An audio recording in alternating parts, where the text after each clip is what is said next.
idolize and saying Black Lives Matter than not caring about what other lives. A lot of times you see this in the black church. Again, I keep saying, you see a lot of this in the black church. That black people have gotten so offended by what white people did in the past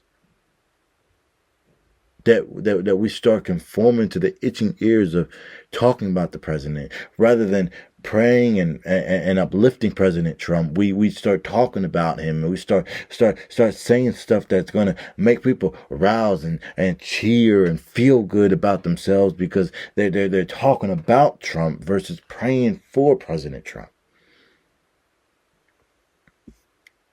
We can't preach truth if we're preaching in lies and preaching and stuff that sin is not a thing. Sin is truly a thing. But we rather preach with the itching ears. We rather preach what sounds good. Preach this sound, not preach sound doctrine, not preach the word. That's why a lot of times, a lot of preachers, I feel like, don't get into certain scriptures because they don't want to feel like they're offending someone. They don't want to, I feel like if they talk about that sin, they can't really live in that same sin. We stop preaching Ezekiel 3:18 through 19 where they're talking about warning the wicked.